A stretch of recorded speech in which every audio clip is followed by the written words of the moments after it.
Yeah, so I started like parkour when I was 13. I think we just saw one of those like movies called Yamakasi and another one with David Bell, which is the founder of parkour. We just wanted to give it a go and kind of copy them. And we started like traveling to like see other parkour practitioners and athletes like around Poland, where I'm from. It just kind of became this serious thing that, we just want to like spend your time doing it. We talked about our wrists becoming quite painful quite early on by frequency. What is the recommended amount of dosage someone should do each week? Is this a case of greasing the groove where we do it a little bit of practice daily, or is it more of an approach where we take, 1 or 2 times a week or whatever it is, go more in depth? As with any skills, you need to do it often. Whether you were driving a car or learning how to ride, like you couldn't do it like just once every other week. What advice would you give for someone who's coming in and they want to get their pull-ups, say, in the next kind of 6 to 12 months? Welcome back to the PerformWell Podcast. This is the podcast for you if you're looking for performance and wellness optimization so that you can not only smash your career, but also have a better life, better relationships, and better health. We believe that performance and wellness are yin and yang and work together. So listen in as we dive into topics that are going to help you optimize your life for the better. Right, welcome back, guys, to another episode. We have Dan and Kuba. Mate, it's honestly a pleasure. Like, I've known this man for a while in Southampton now, and he is a movement coach. He is going to take us through a lot of fun stuff today that we haven't yet gone through. So welcome to the podcast, man. It's a pleasure to be here. How are you doing? Thank you. All good? I'm good, yeah, thank you. Started my day slowly. It's all going well. Good to be here. It's probably the best thing to do. Sometimes people don't rush too much, right? And it's like, sometimes it's nice to start the day slow. Yeah. I had a nap today and I feel bloody rejuvenated. You've had a nap already before 1 o'clock? Yeah. Is that like your pre-midday nap? I probably have a nap every day now. I'm like a 40-year-old man. Yeah. Sake. Now, Kuba, we want to talk about something very interesting today, and it's playful training. And a lot of people who are watching, I think, what on earth is playful training and learning to move with your body? But before we come on to that, I want to talk on kind of more context around you, kind of your purpose, why you do the things that you do. So with your movement coaching that you teach people, what drove you to going down that line to starting to educate people, teach people more about movement? So my background is in parkour and free running. So that's kind of how I started moving maybe 17, 18 years ago. So fitness as such never appealed to me. I had a bit of like sport background and gym experience and those things when I was younger, but I never was able to stick with anything for a long enough period of time. So it was a little bit more appealing to me to learn skills, and there were loads of things around like parkour and free running that were like very playful. And if you've seen things like online, there's loads of like stuff around like jumping off the buildings and doing some crazy stunts, which like seems like that's what it's about, but it's really about like being able to find creative and playful ways of interacting with your environment. So for me, early on, it was about learning flips and learning handstands and cartwheels and things like that, and that was always very appealing to me. And at some point I had a chance to actually teach parkour and then move on to fitness. So then I was trying to like find a way, how can I teach people to fall in love with the movement the way I did, rather than just being kind of very outcome driven around body composition goals. So for me, I never really cared about exercising or moving for the sake of being healthy or being fit or looking a certain way. Like some of that was there in the background, but it was more about like, oh, there's this really cool skill that I want to learn. How can I learn? How can I break it down? How can I do something daily to progress towards it? And you get all the other benefits in the process as you learn. You get stronger, you get fitter, you get healthier. So for me, it was just about learning new things. I love it, man. So what was the first thing that kind of like really got you stuck into doing it? Was it like something you did since you were a kid, and then one day you just saw someone doing it and you copied them, or? Yeah, so I started like parkour when I was 13. I did a bit of skateboarding and inline roller skating for a bit. But I think we just saw one of those like movies called Yamakasi, and it was another one with David Bell, which is the founder of parkour. And, they were just doing crazy stunts like in the movies. So we just wanted to give it a go and kind of copy them.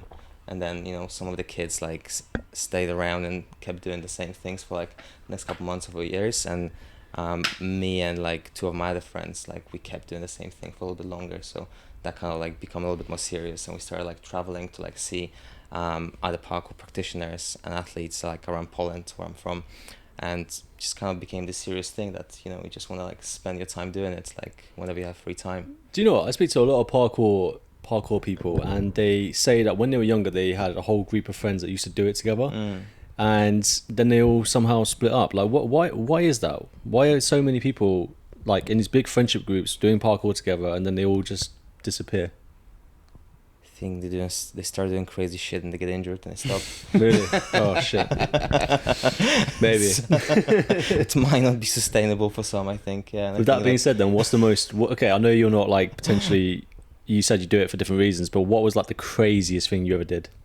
I don't know. I never really gone down those routes, but like there was a time when I was like into like doing backflips of like higher roofs and like doing like bigger rooftop gaps. So like I remember like being 14 or something and just trying this like backflip of like a 3-meter rooftop, which like in the grand scheme of things, or like how crazy people take things, is kind of like quite minor. Yeah. But like it was all fueled by like peer pressure and all those things. So it's not something like. It's not an achievement as such. It's kind of like, right, I did this because everyone was doing it, and that was the kind of phase of like survival of the fittest. So like basically like those who like don't respect their bodies and abilities, like they won't last, right? But you know what's amazing is like your perception of what isn't impressive is impressive when I think about it. Because a 3-meter jump, I'm like, like if you drop at the worst you're dead. At the least, you're probably going to break a lot of bones in your body. Yeah. Like I've seen some of those drops. I've seen kids like jumping around the buildings in town. And it doesn't look too high, but when you're up there, it's a different story. Yeah. Can't imagine it, mate. Can't imagine it. It's completely different. You see those other videos that I used to watch when I was younger, because I was interested in the calisthenics space, the parkour space. Never took it anywhere. Just genuinely interested on it, popping up on YouTube. And I think for me, it's the fascination, as you say, with how you do it, or even how you've got the guts to do it. Because there are some insane things people do. Wasn't there a guy who went atop? What was it? It wasn't the Burj Khalifa, was it? Someone did like some crazy shit on the Burj Khalifa. I think someone climbed it, didn't they? Someone climbed it, and then did they do a handstand or something on it? I'm trying to think. There was someone who did some mad kind of parkour somewhere. And they were doing like handstands on girders on like high rooftop buildings in America. It's absolutely flabbergasting. I don't know if you remember Danny Morgan. Yeah, of course. Yeah, he was a big parkour guy in Southampton. He climbed that crane that was building the new West Quay. There was a massive crane there for years, and from what I heard, he went up there with some guy. I can't remember what his name is, but he's like a famous guy on YouTube now. Ali Law? No, James Kingston. That's the one. Yeah, Kingston. Yeah. Yeah, he was. I think him and Danny Morgan climbed it together. Yeah. But I mean, Ali Law, he's a nutter. He broke into West Quay, I think, and the swimming pool and stuff. West Quay. Well, just went climbing around them. Yeah. Oh, fair enough. He's a nutter. I mean, yeah, fair enough to him. So let's go back a little bit as well. For you, Kuba, if you could learn one of the skills that you learned when you first started, how would you teach that to someone? So if you just go for a skill, how would you teach that to someone? Yeah, first maybe like I would try to like find out where they're at fitness wise, obviously, and I teach mainly people who are like in their 30s and 40s. So I started when I was 13, and this completely different pathway, and I used to do things like on flat ground with maybe just like sand or like soft grass to protect myself. Like I wouldn't let people like try any kind of acrobatic things or handstands like without any kind of explanation or any kind of like safety involved. So like right now I'm trying to get people to like write like how do you feel doing a press up, how do you feel doing a plank, like how do you engage your core, and then maybe like we start doing like cartwheels or like wall handstands and things like that. So there's a little bit more of a step-by-step process rather than just trying to do something and see what happens, because that's kind of how I've learned for the first year or two of like my kind of parkour journey. And like those kind of rooftop jumps or flips of heights is the least sustainable way of doing things, especially when you first start. And if you've got more experience, you can take things to like to bigger extremes with like proper strength conditioning, which wasn't where I was when I first started. But definitely having this like step-by-step process and trying to like get people to try the easiest things, like trying to get them to like hang off the bar, trying to like see where they are with like a deep squat and all those things, and then just trying to show those like more advanced skills and maybe like develop a bridge and things like that. Yeah. So would you say like since you've got older that you've sort of slowed your training down as well, and you've become a little bit more wary about what potentially could hurt your body and what couldn't, or are you pretty risk averse in terms of your ability? I think I'm just a little bit more careful, and like I probably, because I guess my goals shifted from kind of improvement to maintenance and kind of like keeping things sustainable, because like I'm thinking like I'm 32 right now, and I'm thinking I'd love to be able to do things like handstands and backflips like when I'm in my 50s. And if I just keep chasing progress, like eventually I'm just gonna be pushing myself too hard. So like I kind of keep coming back to it, where I'm trying to like reestablish like proper physical preparation for everything I'm doing, and just take things a little bit slower. And like, because I've gone through some like more serious ankle injuries that took me out, like from like parkour training for years, and I had to like dive into like other disciplines like climbing and done some slacklining and juggling, like kind of softer practices that allowed me to kind of like branch out a little bit more and like learn other skills. So I think for me is to kind of have my practice as general as I can, rather than trying to specialize in one thing, because I think if I keep forging my body in a way that's like very kind of like it's kind of like a laser pointed focus, I just burn myself out, because I get obsessed with one thing, and then I just like I don't have enough rest day. Like I enjoy the thing, but also like I enjoy the grind of getting better too much, and that doesn't allow me to like kind of slow down. So I think I try to diversify my practice and kind of branch out just to make it a little bit more sustainable. So let's say like if I injure myself in one way, so for example right now I've been recovering my wrist injury for like last 2 years, and like it's been getting better, but that means I had to like taper down, like progressing towards some of the skills like handstand press ups and like other things that I really wanted to like work on a little bit more. And I focus on like lighter climbing and going back to like doing more flips and like doing a bit more like power and plyometrics based training. So then once I recover from that, I can still have like a solid base, and I can do more of the things that I used to do that my wrist allowed me to do. So there's that kind of back and forth going, like just a bit of trying to have a bit of like that kind of hot and cold approach, where I'm trying to like go quite hard for a bit and maybe like slow down, take care of other areas. Yeah, it makes sense. I tried for a little while, and some of the followers that follow me will know about this. I've been for a while. I was genuinely fascinated by the fact of handstand walking. I thought it was so cool. I thought I've seen people in CrossFit do it. I've seen people who do parkour do it. I've seen calisthenics guys do it. I'm like, oh, so cool. How great would it be if I could do that? I started doing it for like 6 months. Started on a wall, started progressing it, doing like wall walks, getting stability, like progressing onto a plate and stuff like that. But similar to you, I kind of picked up a wrist injury quite quickly because I increased my frequency too quickly. I started spending probably 20 to 30 minutes in a session doing handstand work, and kind of my wrists aren't used to, at the time I was about 95 kilos, aren't used to 95 kilos of pressure being held in that position for not obviously the whole time, that'd be fucking silly, but it's that continuous strain on areas like that. And do you think one of the big swings for people that kind of deter them from going down this line is they're scared of danger? Yeah, I think that they don't know how to manage the risk of falling, I think, and like we don't want to injure ourselves, right? And I think for all of those things, it's kind of try it and see what happens, right? And if I don't have a pathway how to bail and kind of like how to stay away from injury, it's a bit risky. And I don't know if I know if risk averse like good way to think about it. It's more like more risk aware and how to like have a bit of a risk assessment. Because I would say being upside down is a very unnatural thing for the human body. I think I don't know. I would imagine that most humans have this instinctual feeling in their brain that's like upside down is bad. And so when you do go upside down, like from my experience, the first time was like, what the hell was going on? And like the first time I did it, I remember going into a handstand and then just collapsing onto my head and just rolling into a ball as I fell off. And it was just like, wow. And it stopped me from doing it for ages because of that. Just because I tried rushing the process, and like people like you make it look so easy and effortless, the way you just go into a handstand, that anyone that wants to do that is probably going to think, oh, that's easy. Just get into position, no problem. And if they might be lucky, they might get like a 10-second hold and think, oh, I've mastered it already. And it's like, nope. Consistency is a different thing, like than those once in a while lucky ones you get. But yeah, man, it's brutal. I remember the wrists. It is bad, man. It takes ages. I do have a question for you regarding, and some people will probably be really interested in this. How do you fall safely?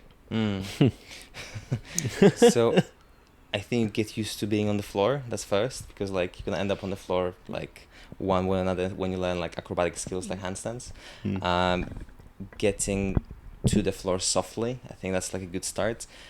what I teach most adults is like how to cartwheel out from a handstand. So like we'll kind of go into a cartwheel, like learn like some mini cartwheels where it's not super vertical, not like, you know, not straight, just kind of very diagonal. And we kind of like learn to scale it, and we do some cartwheels from a wall. So you would have like a wall support handstand chest to wall, and you would kind of like bring one leg down and kind of cartwheel out of it. So you get used to like being upside down and falling back on your feet. And then there might be some like rolling involved, like shoulder rolls and forward rolls. I wouldn't necessarily teach people how to like forward roll out of a handstand. Usually like it kind of requires a little bit more like soft equipment, crash mats and stuff like that. But cartwheel can be pretty accessible. And yeah, there are kind of different ways to scale it, but that's how it starts. Got it. So with that being said then, let's say someone wants to improve their handstand. They've done the cartwheels, they know how to fall and bail, etc. We talked about our wrists becoming quite painful, like quite early on by frequency. So what is the recommended amount of dosage someone should do each week? Is this a case of greasing the groove where we do it a little bit of practice daily? Or is it more of an approach where we take, you know, 1 or 2 times a week or whatever it is, and go more in depth? Yeah, I'd say like low intensity, high frequency.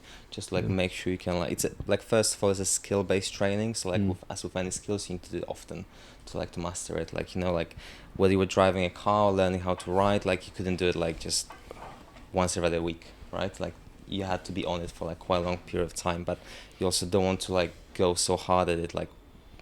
And like take an example of handstand, it's like your wrists will like suffer pretty quickly if you like do it daily. So maybe 10-15 minutes every other day goes a long way. And I think that's where I'd start. And like, you know, sometimes you don't even need to do any like specific drills for your wrists or anything strengthening. Just kind of like allow your body to get used to having that weight through the wrists by like those short practices. So would you say most of your training is that right now, or do you have like outcome-based goals at the moment, like in terms of training? Do you do like 10 sets of 3 pull-ups, for example, or is it literally just how you feel on the day, move the body? No, I do have a structured training routine. So like it's probably like only like last 6-7 years, which is like not that long since you know, I first started training. But yeah, I do 2 to 3 structured training sessions per week, and that would be like lower body, upper body, primarily calisthenics, but with some addition of like, you know, deadlifts and back squats and things like that. And it's good. Recently I've been doing a little bit more plyometrics and like speed-based training as well. So is a training like I absolutely hate doing, but I know how much it benefits me and kind of like how much benefits my longevity. So, you know, like I like playing, and like, you know, I prefer going climbing or like doing flips or slacklining or juggling or things like that, or doing strength training. But I know that like if I want to be doing this for like next 20-30 years or so, like I need to like spend maybe 2 or 3 hours at the gym just doing stuff that like, you know, it's kind of like brushing your teeth, right? It's like nothing exciting to do. It takes like 2-3 minutes or so. But there's people that we get as clients that, like, let's say the 30-40-year-old guy who rarely ever trained before, they don't enjoy training. They don't enjoy it, and I'm like, I don't understand how you don't enjoy it, because it feels good afterwards, 9 times out of 10. So with those people, like, is it a case that we need to focus on getting them consistent and focusing on skills, or is it worth going down the reps and sets route first?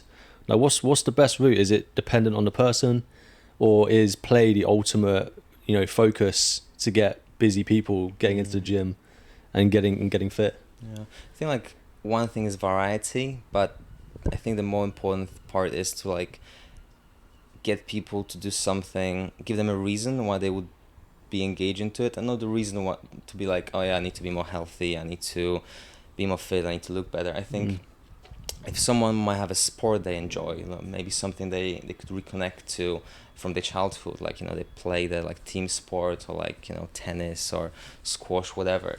And being like, right, if I want to play squash for the next 5 to 10 years, like, I probably need to do some strength training.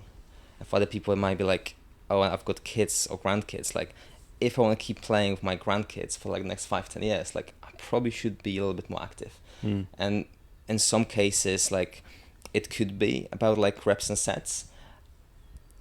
But there are some people who are very structure averse as well, right? So for those people, it might be like, do 1 squat and start with that. And if you done 1 squat, maybe you feel like doing 5 squats, and maybe you feel like going down to the floor and doing a few press ups. So I think it really depends on like on the person, like whether we kind of like give them like 1 hour training, or maybe like set a time of 5 minutes and move around 5 minutes. Do a squat, do a sit up, get down to the floor, get up to the floor, and kind of like done and dusted. I'm going to come in with a point very quickly. I think we've mentioned a little bit on this topic area because a lot of people be interested in this specific skill, the skill of a pull-up. You know, and a lot of people struggle with this. Mainly ladies struggle a lot with getting their pull-ups. What advice would you have, and yourself as well, Nick, would you give for someone who's coming in and they want to get their pull-ups, say, in the next kind of 6 to 12 months? I mean, if they got access to gym, I think starting lat pull down is generally good. Depending where they're at, definitely worth using negative pull-ups. So like going up to the bar, holding a top position and lowering down. Feet assisted pull-ups. Generally it's quite like a long journey, so it's like worth having like lat pull down, because you can kind of scale the weights. And that's ring rows, so TRX rows, when you kind of like pulling yourself up and down, a little bit more of a horizontal pull, but those still kind of like help towards the like vertical pull, which is a pull up. To be fair, mate, you nailed it. The only thing I'd add to that is if these are people that are overweight, I would aim to lose weight, because it really does make a difference. Like, how many times have you done a pull-up and you've lost weight and it's like 10 times easier? It's like, oh, wow, I can do 10 now. And then you add weight and it's like impossible. Do you know what I mean? So I would say 9 times out of 10, if it's overweight people, lose weight as you build the skill on like lat pull-downs or assisted pull-up machine. But 6 to 12 months for someone that isn't super overweight is actually quite long, in my opinion. From what I've seen with women especially, I've seen them get results within 3 months. Really? Yeah. People that will go up to a bar and like do that, get to about there and then drop. 9 times out of 10, as long as they're not super overweight, pull up in 3 months. Like, from my experience. I do have a woman, by the way, Megan. You know Megan. She can do 14 10 kilo attached pull-ups. Wow. Yeah. That's impressive. She's a pocket rocket army girl. Yeah. Insane, mate. And she's actually being selected as the female representative for her unit to do a weighted pull-up test. So shout out to her, because she's going to dominate. Yeah. Yeah. That is awesome. When I think when people come through like that, like as I say, you get two edges. You get people like Megan, and you get people who've been struggling for months, you know, and it's trying to just get past that vicious cycle of pull-ups, isn't it? And I think one of the things I've taught when I'm trying to teach clients is it is a patience game sometimes. It can take people up to 12 months to get a pull-up, you know? It can take a while for them to lose a bit of body fat or build up some muscle and some strength. Maybe their diet's not on point, so they're not actually recovering the muscle after training. Sorry, I was just going to say, like, this is actually the thing with pull-ups, though. Like, it's trying to balance the risk of injury versus pushing them, because sometimes you can see that you need to push them a little bit, but not to the point where you injure them, because it's very easy to injure someone on a pull-up when they're quite weak in that first stage.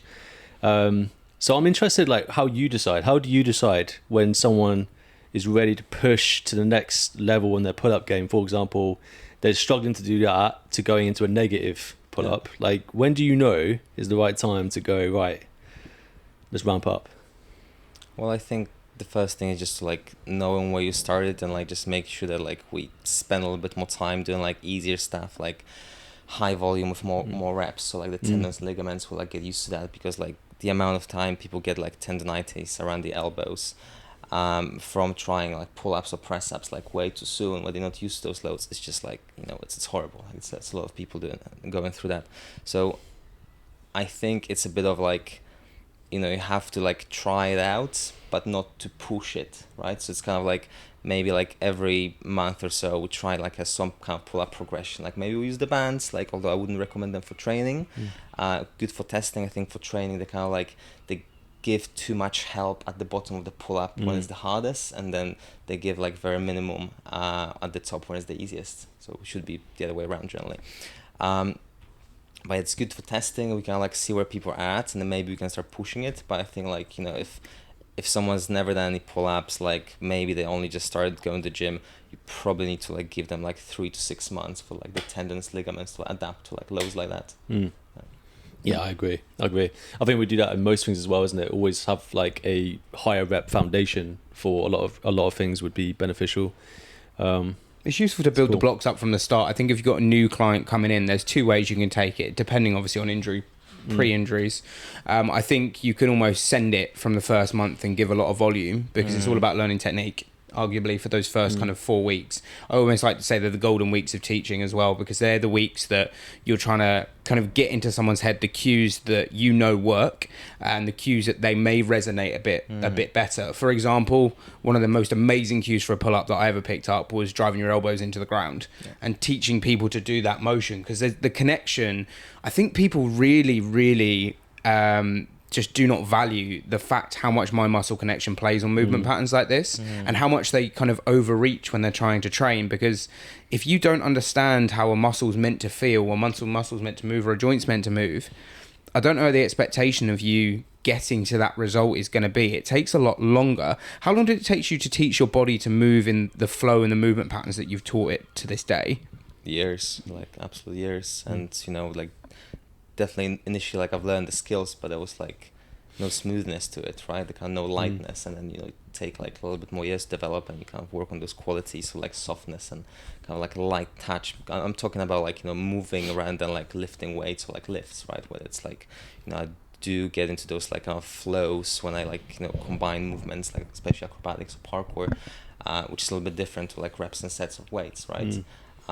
Though it's also important to like have a good rhythm and kind of a smooth movement in those, to like teach your muscle how to like move smoothly rather than just kind of like in a kind of robotic way, right? So that's takes like bodybuilding. Yeah, like bodybuilding.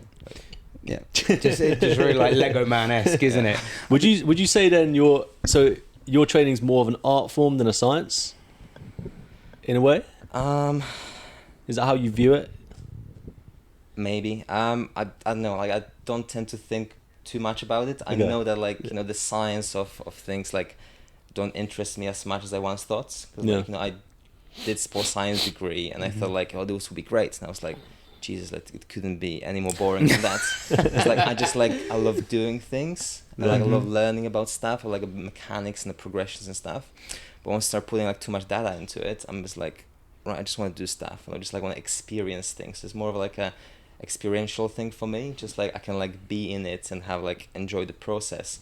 I guess like probably I'm leaning more towards the art form more than science, because I think like the kind of quality of movement and smoothness and like having like a bit more creative aspect of like creating sequences and improvising. I think because I've got a theory for it. Might just be the fact that us three are like particularly disminded, or maybe not. Tell me if I'm wrong, but I have a theory that coaches, we've got this weird kind of like conception of training, and we like to break apart and dissect everything into its individual parts, whereas some people wouldn't even think about this. Like when I take a new sport, for example, I'll do 1 or 2 events or times sessions doing it, and I'll start in my head thinking, right, well, how can I improve that just by simply changing this, and then maybe change that in my training, my diet here. And as a coach, I feel like I'm just like this what's the guy in Hangover when he's got the maths like floating around his head? Oh yeah, I know. I feel like that's my brain whenever I do something training related that's new. I'm like a kid in a playground, like trying to figure out how to make it all work. And that this movement side of things is something that fascinates me, because I can't move like you. Like, I'm sure I could learn and get better over time, and like if I got stuck into it, I would find a way. But I'm a heavy guy, and I know you're a heavy guy, Dan. And I don't know how much you weigh, Kuba, but the way you move is freaky, man. So what would you recommend to people like me? I'm 100 kilos, man. I'm a bodybuilder. I'm blocky. I'm stiff. Blocky spider. How do we move better? Me and Dan want to move like you, Kuba. Right. Come to my class. Come to my workshop. Yeah, sorted, done. Sorted. I think you need to really like find something that like you enjoy doing. So like because I think wanting to do something is not the same as like enjoying doing something. And I think like sometimes you like see like an impressive skill and be like, oh, I want to move like this person, but then do you actually want to go through the process of learning it? Do you enjoy the process of doing that? Because like, sure, I'd love to be able to like, double backflips like on flat ground. It's like, but I'm not gonna go through training to do that. Like I don't have the facility, I don't have the space. Like it's like maybe too taxing for my body. Like they're just things that like I don't think I would enjoy process of that. So I think just like finding those processes that like you can enjoy. So like, like you've got some like handstand practice done and like crows and all those things, right? And like I'm sure there are parts of it that you enjoy and parts of it that you don't. Right? I look at it as powerlifting, that movement, by the way. For me, it's not my fun movement, it's powerlifting. It's 1 rep max, gearing myself up, straps on, like but you enjoy it. Like, you seem to enjoy it, right? Yeah, it's sad. It's sadistic. I don't know why I love it so much, but I do. Yeah. But so what would you say to people out there that say you should be disciplined and do stuff you hate because it doesn't matter? Because if you just keep doing it, eventually you'll get the result. Yeah. What do you say to those people? I think you should there should be like two halves to it, right? There should be like, right, just like keep doing the thing no matter what, because like what you suck at is gonna make you stronger. But find the things that you enjoy as well on the other side, because otherwise, how are we gonna make this sustainable? Because if you enjoy it, right, I find if you enjoy it, the discipline sorts itself out. Yeah. The discipline just happens because you enjoy it. You do it. Whereas I think people sometimes think they need to discipline themselves to just do something they hate. There's people out there like Jocko Willink, for example, that Navy SEAL guy. He sounds like doesn't sound miserable, but he sounds like he's so tough on himself, he almost can't enjoy his life. At least from the outside point of view. And I just feel like people probably mistake discipline as something that you're supposed to do things you hate all the time. I don't think that's the case. I think like you should enjoy what you do. Yeah, I think it's about balance and learning stuff. Like in a lot of training sessions, I think we probably have conversations with clients. They're like, oh, is there anything you hate in here? Is there anything you want swapping? I think it's about leaning into the discomfort with people. It really is, you know. You kind of grow in that discomfort, that uncomfortable state. And I was listening to, I think I spoke about in the last podcast about this with Joe Dispenza, but he speaks about the fact that that essence of discomfort, that writhing sensation you have inside when you're not quite sure on something, that is growth. That is actual physical growth. You know, he speaks a lot about seeds in the soil. Seeds have to break through that top layer before they start to excel and actually get towards the sunlight. Very poetic, I know. What can I say? But that kind of analogy comes into fruition when we're talking about training too, because let's speak on Bulgarian split squats. A lot of people hate them as a movement. There's a lot of memes out there about it. But if you spend a lot of time doing Bulgarian split squats, they're fantastic for balance. They're fantastic for proprioception. There's so many variations. You can hit all three different parts of your body in different two parts of your body at different times. But people don't want to get through that level of discomfort. Do you find people who first come to your classes, how do you get people out of that first level of rut? Like, how do you get people moving forward? Apologies for interrupting the podcast. We know you're getting fully engrossed into this episode, and we really appreciate you stopping on the video on YouTube or on Spotify if you found us through one of the search pages. Make sure to leave a review and a subscription if you haven't already. But we just wanted to interject a point here that me and Nick have 15 years of coaching experience between us, and it's only getting better as we've got better guests on the podcast. The only way we can do that, though, is with the growth of our program that we've just released. We've got a 12-month PerformWell program, which has just dropped, and we'd love you guys to get involved in it. If you want to learn more details, make sure to head to the description, as we've got our website in there, which can give you a full overlay of the program. We're looking to help career-driven professionals, entrepreneurs, small business owners, and anyone dominate their life by improving their lifestyle. Me and Nick like to claim ourselves as experts in this area, and if you want to check out some of our other transformations, I'm sure you do. We've got some amazing people who have performed so well off the back of this program. Have a cracking day, and we really appreciate your time. Let's get back to the podcast. Yeah, I think just like showing them, like, again, two parts that, like, one that's like very enjoyable and like often easy and the other one that's like, right, we're gonna do this hard thing, but that will allow you to learn even more things that you're gonna further enjoy. So I think just like trying not to like put people off with something like very, very hard. I mean, some people will be driven by that, right? It'll be just like, the more discomfort I get through, the more I enjoy it. And like, you know, if that's, you know, that's your jam, that's great, you know.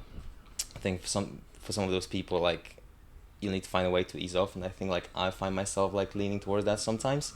It's almost like, give me the harder challenge and I'm just gonna like just go for it, and I'm like, actually, is this serving me? Am I just doing this for the sake of difficulty of it, right?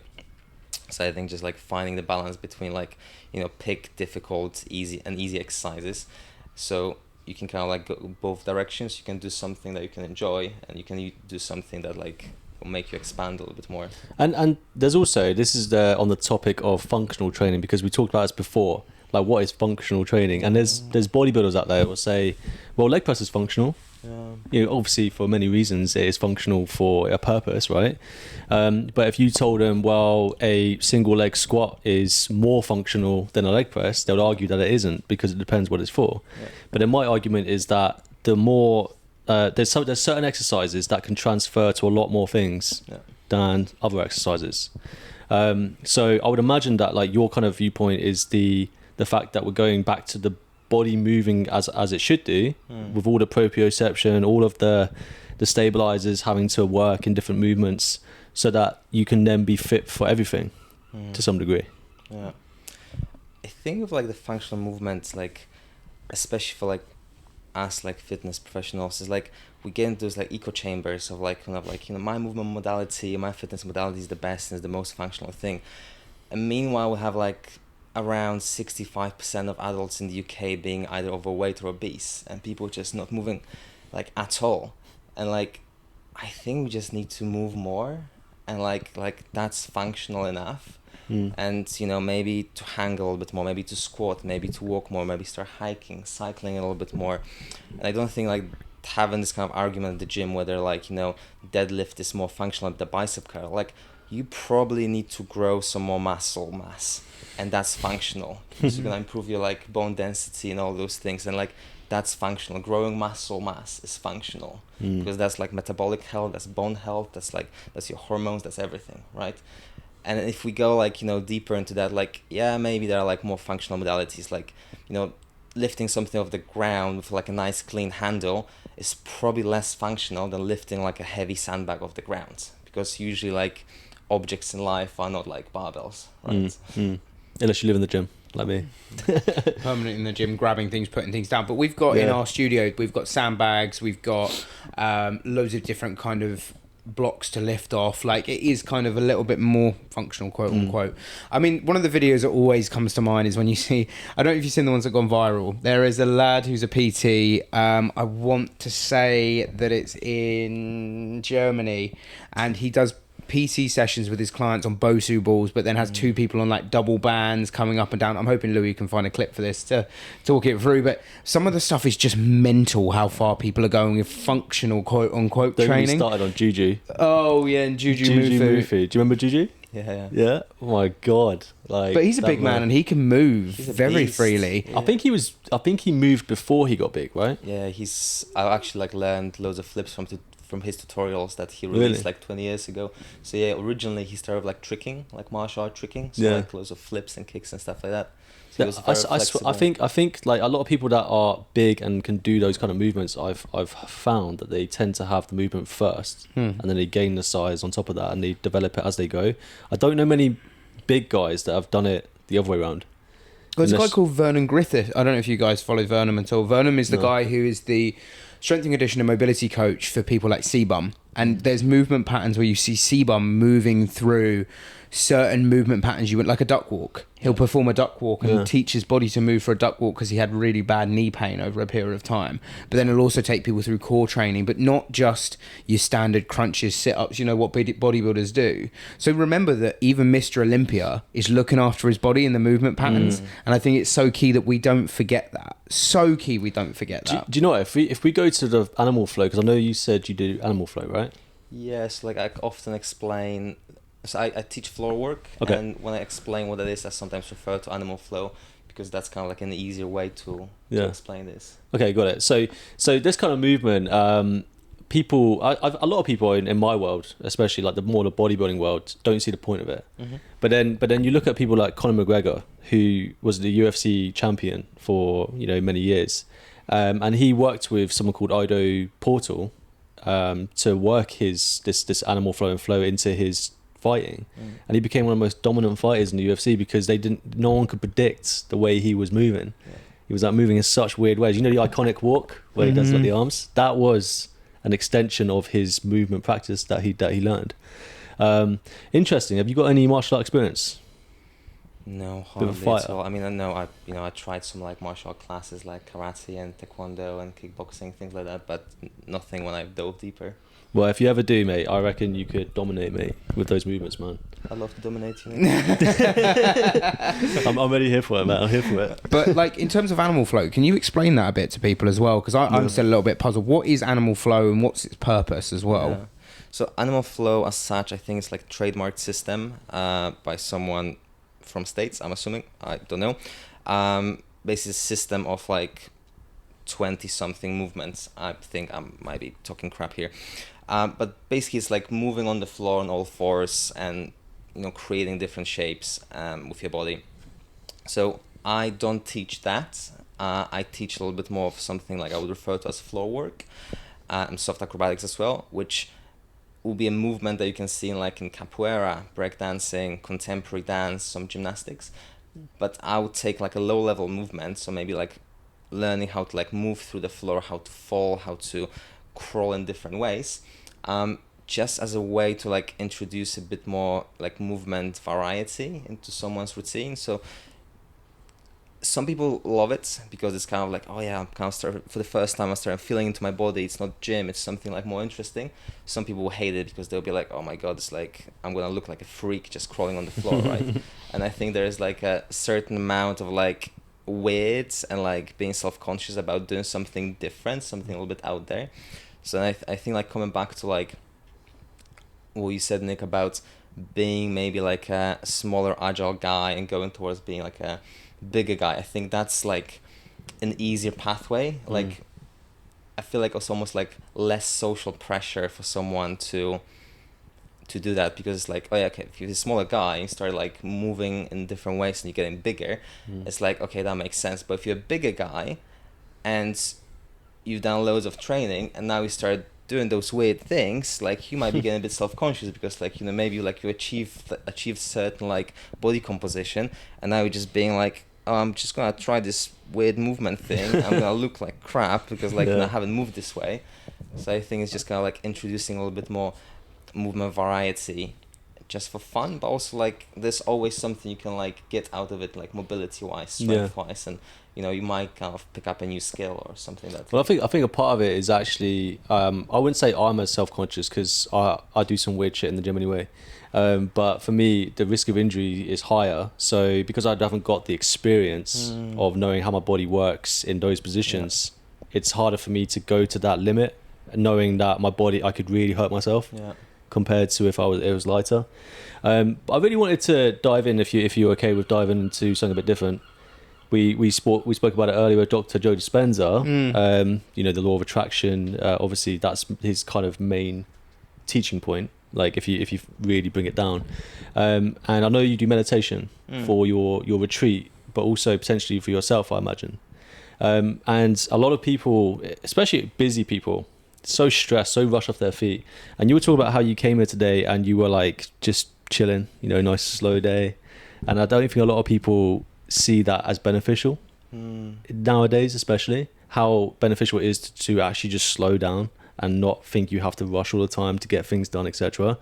I'd like to talk a bit more about your practice, mate, your meditation. Well, I don't have very strict meditation practice. So for example, this morning, like I did 3 rounds of breath work, kind of like Wim Hof style breath work, like a little bit more like intense breathing, with maybe like 2-3 minutes of just light breathing afterwards, just to like calm down, just like gain some focus. Did some work, did some admin, did some journaling. Then maybe after like 2 hours I went for a walk, 20-minute walk in the woods, like near where I live. And I find that to be the best and easiest meditations for me, just to kind of like move my body and walk, hike. And I think like being sat down, like meditating, like in like a lotus position, like it sounds very magical, and like all those associations that we might have with that and the word meditation itself. But I think it's just about finding a way where you can be like present in your body and just kind of like leave the outside stuff outside. And because we get stressed around all kinds of stuff and anxious and all kinds of thoughts that we have throughout the day, but just giving ourselves a chance throughout the day where we can just like pause and being like, this is the time for me where I can be either kind of like in my little kind of imaginary box, like out on a walk, or maybe like sat down and doing some breathing meditation. We can just like pause. And for me, I think movement is the easiest, like walking, especially in nature, or like balancing is like the easier one as well for me. So from my parkour days, when I had like quite a frequent parkour practice, I used to love doing rail balancing. So in parkour, we use railings for like jumping and vaulting and all kinds of stuff, and we have this like thing called like precision jump, which is basically like a jump from one edge to the other. It doesn't need to be at height; it could be like, you know, curb level, but we often jump from a railing to railing, and then we have to like maybe balance on it, right? So a lot of like parkour people would do rail balancing as a kind of nice way to meditate. So I would like find those kind of long railings like years ago, and I would just walk on them for like 2, 5, 10 minutes. And you know, the only thing you're trying to think of is to like, right, I cannot fall off the railing, and I'm trying to keep the balance. And I used to find it like the most meditative thing like in the world. And I found that like, you know, way before I even like thought about meditating. And it's something I enjoy doing now. I would slackline now. I would maybe like find like a parallel, like a push-up bar or something like that, and then just stand on one leg and try to balance on it for like a minute. How would you describe what meditation actually is? Because I think a lot of people think meditation's a certain way. And in my time, like my own way of meditating, I've learned there's different types of meditations. Like there's mindfulness-based meditation where you're being present to the moment. There's meditations where you're installing, you know, potentially new programming in the subconscious to try and help you with achieving new things, such as law of attraction, for example. So what is meditation to you, and what is your type of meditation, and what benefits have you found it helped you, especially with building a business? Because you are a business owner, and obviously you've got a lot of stuff on your plate. Yeah, I think like a lot of people define meditation as practice and focusing, and I think that's all it is for me. Just like, because like, you know, we go through our day and we just multitask, and we multitask physically, and we multitask with our thoughts, and you know, there are thousands of those like every minute. So it's just practice and focusing on like, you know, I'm here, I'm right now, like the things might be popping up, but I'm just trying to kind of like tune everything else out, so I can just have like my little oasis, and I can just like find like a minute or 5 minutes of peace where like those things just don't bother me. So I think that's kind of important to me, that like I have those moments where I can just have 5, 10, 15 minutes. Like I think the best thing for me is like being in nature, like especially going like long walks. And you know, I know that not everyone can afford it like time wise, but you know, mainly once a week or like every other week, I'm trying to go on those longer, like maybe 2 or 4 hour hikes. And like sometimes I go to Jurassic Coast when I can, and I would go for like 4 or 5 hour hikes sometimes. And first hour and a half is just like anxiety thoughts. It's just like my fears, like what I need to do, and just like I just need to preempt that. I just need to go through that, and then the 2 hours after, just bliss. And like, you know, there are endorphins involved in that, but it's just kind of like I'm just moving, I'm like looking at the horizon, like I can see like some nice views around. There's a sea, there's a cow and a horse around me somewhere there, and it's like it's just nice, right? I can be a little bit more focused on what's around me rather than that's what's in my head. But I probably need to go through a little bit of what's in my head to find a little bit more peace and focus. And you know what I love about this as well? You know, when you go on a holiday, you tend to be more present 9 times out of 10, because you're in a new place, you're like excited about everything, and then you get that feeling of like euphoria and that holiday feeling that you get. And a lot of people don't realize that you can have that holiday feeling whilst you're at home working. If you are more present and you are meditating, you can have the same feeling you get on holiday all the time. If you get good at like being present and really feeling gratitude in terms of what's around you and how your life is going, and not being stressed and rushed about all the time. The best thing I did was I extended my morning from getting up 15 minutes before I had to leave to an hour. Because now I don't rush. It's a waste of time in most people's eyes, but I just sit there in the morning. I'm like, this is great. I'm not rushed. I feel good. I put my shoes on. I'm always on time. And I think people that are busy could maybe take that forward and just get a little bit more time for themselves. Just open up a little bit more time in the mornings. Try not to rush yourself too much. Breathwork's a good one, because that's you can do that in your home. But obviously for going out and walking, as long as the neighborhood's safe and it's easy to do, then don't see the point. It's like one thing that I do, and I found this as a hack for kind of helping to meditate, because I'm very much, as we're speaking about career-driven people, busy people, you're always mentally, and I literally said to Nick as I came in, I'm fucking shattered, you know, I'm tired from everything that I'm doing, but I'm still prioritizing my breath work and my meditation. However, What way can you do meditation where you physically cannot move? Do a plank. And that sounds so silly, but I physically cannot move for the timer that I have set. Otherwise, in my head, I have failed. Now, I've never failed this for the last 4 years that I've been doing this. Never, ever once failed this. And I've increased the timer by 5 seconds every single month. So I'm pretty happy. So I literally lay there I'll do like a McGill curl up or a side plank or a front plank, depending on how my back used to feel. And I do that. But in that time, I will do deep breaths, deep breathing. I'll go into a meditative state. I've started to create, and this is the first time for me that I actually created imagery in my head, and it's fascinating when you do that. And a lot of people talk about like mind palaces, like from Sherlock Holmes and stuff, but I created a mind garden, and it's the same garden that I walk through every single day, and that garden changes depending on mood, depending on fatigue, just depending on so many factors. But when I go in there, that's my thoughts. They're all there, distinguished by everything that I see. And it's fascinating when you can get to that state.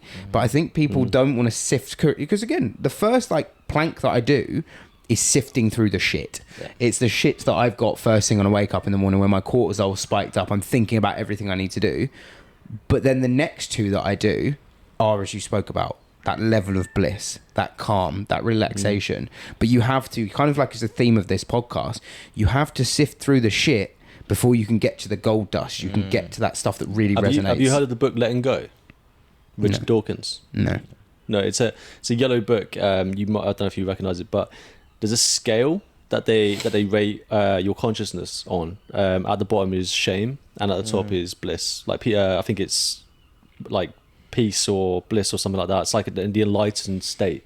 And there's this negative spiral that you go down, or there's this positive spiral you go up, and it's never actually, you're never staying in one state. You're constantly fluctuating.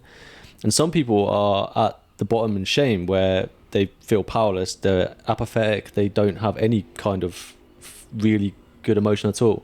And there's this state called courage, which is the first emotion where if you take courage for something and you do something new and do something different and you commit to doing something, it's the first time you start to see a spiral upwards. And you start going into these states of what we talked about, enlightenment, like peace, love, this blissful feeling.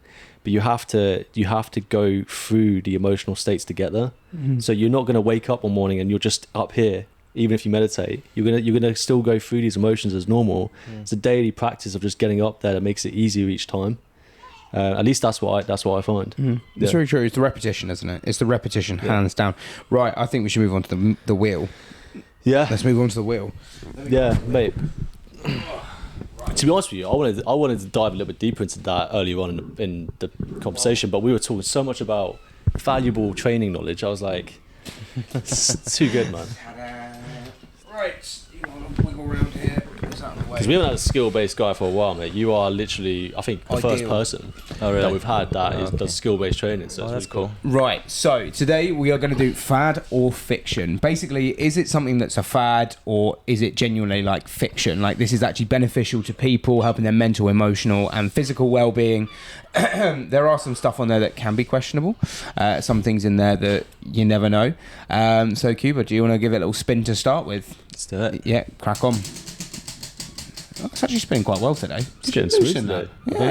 Yeah. So altitude training, fad or fiction? Fad. Fad. Yeah. Interesting. Why'd you say that? Well, if you have the means and if you're preparing for a sport, that especially when you're going to compete somewhere in a different country at a certain height above the sea level, I think you go and do that. But I think it's like, for serious competitors who, not maybe for someone who's just training for, health. Yeah. So potentially fiction then, if for certain people.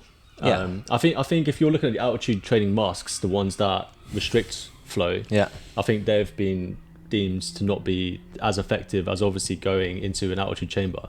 Like people thought that if they put this mask on their face that it simulates altitude training, but it doesn't. It's just it's just increasing the muscles of your intercostals to actually take in more breaths. And I think that's probably why people get confused, thinking that it's Fiction. It's I actually had one of those masks. Not I bought one. I got given one. He was like, "Oh, use this for altitude training." I used it once when I went out for a run. I was like, "Oh, it's going to help with my running," but it doesn't. You just have so much more shortness of breath, and it doesn't actually. It doesn't feel like it's benefiting you. It's really, really weird. I bought a power breath for power breath. So 2 years ago, I did a boxing fight. And, in order to, as I told you before, I like to dissect sports. One aspect of that sport I dissected was breathing like control. So I got a power breath where you have to breathe in, but it's restricted, so you can turn up the tension, etc. And oh my god, all it did was make my lungs easier. Sorry, not my lungs, my rib cage and the muscles around it to be able to suck more air in. That was it. It literally didn't simulate altitude training at all. No, the actual anyway. Because you need altitude training. Because the whole point of altitude training is deoxygenating. There's less oxygen in the air, so thereby you're able to train harder and you produce more red blood cells. More people could do better with eating more iron in their diet to get more red blood cells. Yeah. To be fair. Right, go. He's spinning so well. I'm loving it. Yeah, it's missing the back. Grounding. What do you think? Fad or fiction? Fiction. Fad. Grounding. I actually don't know enough Are we about talking this. about like? Are we talking about like different things about it? Getting barefoot onto grass? Yeah. Right. Okay. I mean, that's not how I view grounding. How do you view grounding? When you meditate, you can ground yourself. No. I mean grounding is in like walking, walking on grass and bare feet. Walking on grass and bare feet. Yeah. Yeah, fad. First thing in the morning. You think it's fad? Yeah. Really? Yeah. Interesting. Do you not think there's any essence behind it where you can feel more, let's say, unified with what's around and present? Potentially. I mean, but I can get that feel. I guess I can get that feeling without touching grass. I guess it's easier for people to do that. Okay. Do you think it's more of a state then, if anything? Yeah. So, I did a meditation. I think it was a Tony Robbins one. I can't remember. No, wait, can't remember. Anyway, I did a meditation once where I could feel energy from the universe going through my head, down my spine, into the center of the earth, back up again, and it would make my whole body shake. Yeah. Well, like an exorcism. Like, yeah, almost. Like fucking like that. But the energy you get out of it afterwards is fucking insane. You're like, whoa. You're like vibrating on another level. I was able to do that. You sure you weren't standing next to a 5G tower? No. This is before 5G, man. Oh, was it? Yeah. Right. I mean, I was a stage in my life where I went deep into meditation. So I was really experimenting with different types. I'm really interested. I want to have a go with that. Right. Cold shower, cold swims, fad or fiction? What are you thinking? I'm a fan of cold showers and like cold exposure. Okay. Yeah. Cool. Yeah. For physiological reasons or psychological? I think both, but generally just being like in a better mood throughout the day and just being more energized. Mm-hmm. Yeah, and like cold showers, like just whatever's accessible. Cold swims seems like way too much hassle for me to get to beach, to drive half an hour to go for a cold swim. Mm-hmm. Cold shower on the other hand, Ice bath? I've done it like once or twice maybe in my life. Again, too much hassle, I think. I think. Fun thing about cold showers, they actually say it's worse than ice baths. Like as long as the shower is obviously the same temperature, the running water will constantly take away the skin's. What happens when you're in cold water? The skin, like the cold shock response to allow you to create a layer, basically. Yeah, so you get a warm layer around your body. Yeah, if you don't move, it stays there. But if the water's running across your skin, it will get rid of that every single time. So I've never found ice baths that bad. Like when people lose their mind over an ice bath, I'm like, they're not that bad. Once again, it's like you get in there and there is a warm film that circulates around you as your hairs prick up, and it creates a layer much like a coat. It's pretty fascinating. When you get out and you got like a red line across your body. Yeah. Just where it's been creating burns. It's like, it burns so much. Yeah. Right, do you want to go again, Kuba? Yes, you say. Give it a go. Calisthenics. Fad or fiction? Well, I'm a fan here. I'm a bit biased because that's why I teach. But I love it. As a training modality, I think it's gives you a chance to like do something with your body rather than like external object. And I think like people love being able to like, oh yeah, look the thing I can do now that I wasn't able to do before. Even if it's a press up or a pull up or handstand or like something more advanced. From the very definition of what a fad is, it can't be a fad because it's been around for thousands of years, millions of years. I think it's probably one of the most empowering things that people can do. Yeah. People feel, let's put it this way, would someone feel more empowered by doing a push-up or a heavy squat? like for the first time. You know, I feel like people would feel more empowered by doing a push-up for the first time because they're like, I can do this whenever I want now. Yeah. Whereas a heavy squat is very isolated to, you're in the gym, you put weight on a bar. What's the saying with calisthenics? Anytime, anywhere. Yeah. Anytime, anywhere, except for pull-ups, because obviously you need a pull-up bar. But I mean, you can try anywhere if you want. Yeah, I was going to say you can try on the edge of buildings if you want, but I don't know how that would go down. Yeah. You would be seen on YouTube. Right, go on. Get a little. Go again. Animal flow, fad or fiction? Fiction, nice. It's just a system, and I hate systems. No, I think like for me, just like to have something like systematized into like a selection of like 20 or so movements, and like that being sold as a kind of like a isolated thing. I'm just like very anti-dogma and like systems, so I think I just a little bit more freedom. But at the same time, again, like, you know, like I was saying before, most people don't move at all, or like they have, you know, problems like being overweight or obese. So if it gets you moving, I think that's great. But it's kind of a very isolated movement system. Yeah, can't top that. No, I've said for a while as well, like I hate that the fitness industry has become so fucking confusing for people to read online. People don't know where to begin, and stuff like animal flow is fantastic. That people, sometimes people may feel a little bit silly, but I'm sure there's some animal flow movements that don't feel silly too. So like it's just important that people remind themselves that it is just general movement day to day. It's not going in doing a 1 hour gym session listening to what Jeff Nippard said. It's literally going in, moving, literally physically moving, raise your arm up a little bit, lift your legs up, something like that. If it gets someone into movement in general, like let's say it goes into a different type of flow, but they start with animal flow, then win-win. It's basically like a mobility routine when you start a workout, isn't it, though? If you think you're moving through so many different ranges, you do hip airplanes, you do deep squats. You didn't put high rocks on here. I didn't put... We do high rocks on everyone, that's why. Go on. Callus shavers. Fad or fiction? Is it like a specific tool? Yeah, so it's one basically, some people use it and argue that by shaving down and making their calluses softer, it makes it easier to grip onto things. Well, I would go, it's good because you don't rip your skin off as much. So like, you know, I do climbing and calisthenics, so like if you kind of build up like too much skin, like you just end up with like a massive flapper of skin coming off if, you know. How would you get it off? Do you bite it or do you shave it? I bite it. Yeah, so. You animals. I'm a biter, right? I don't want to bite at all. I'm just like... Nail files are good, or like even nail clippers if they're like very thick. You can just do that and they can file them off. Yeah. And it's like I've seen people who first go to the gym. Do you know when you've got those new clients that aren't used to holding bars and they're like, oh my God, look, I got my first callus. They're like, what do I do? I'm like, nothing. It's a callus. Just leave it. It's not doing anything wrong. Kuba's right though. When they get big, they can rip. What's the biggest callus you've ever seen? This might be a bit gross. I mean, if we're excusing the feet, yeah. Just hands. I've seen big rips in bar tribes. We had that Ashley Robb guy. He ripped like all the skin off all the way down here like this, and then he literally got some tape on it and just carried on. I'm like, fucking what? Yeah, I ripped like skin of the middle of my hand once, so just kind of like probably like a fourth of my hand. Yeah, it's like on a high bar doing like spinning. And what, it just ripped it off as you were spinning?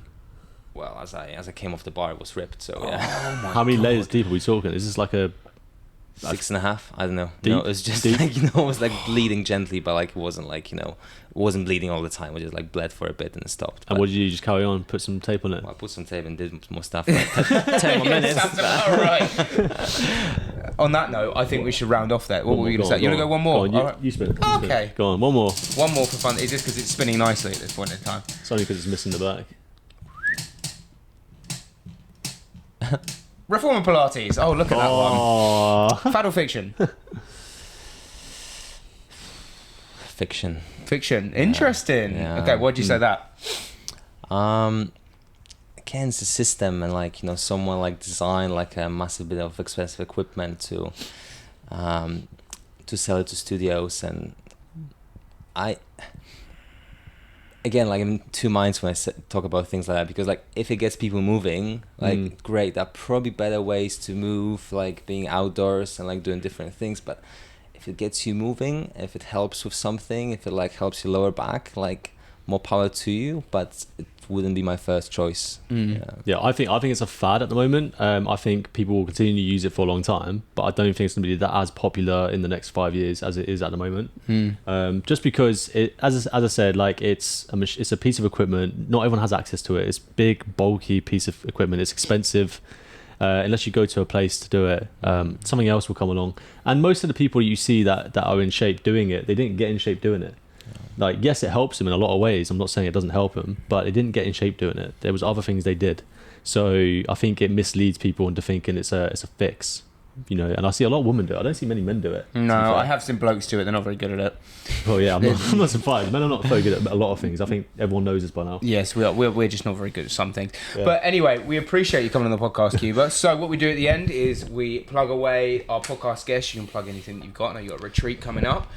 So you're welcome. Where can people find more information about you and more information about your services? Thank you. So you can find me on Instagram at kuba.moves, kuba.moves. I've got a few retreats that I'm organizing with my partner Danny. We're going to Spain this September for 6 nights. I'm doing rock climbing, hiking, via ferrata, teaching yoga. She's teaching yoga. I'll be teaching handstands, no kind of movement thing. So I've got this one coming up in September, and then another 2 again in Spain in April and September next year. Kind of similar theme. So if you want to find out more about that, if you'd like to go with us and play and just enjoy the Spanish sun and weather and do some rock climbing, try something new, you're more than welcome to join us and just Amazing stuff. Well, thank you very much for joining us, mate. We've appreciated it. It's been a cracking podcast, and I hope people are taking away some information as well. Make sure to like, follow, subscribe, and as always, make sure to share it with absolutely anyone. Anyone you share it with, whether it's your dog, your mum, your grandma, we don't care. That one extra person means the world to us because it helps the podcast go out to more people, and we can help more people improve their performance and well-being. We'll catch you guys later.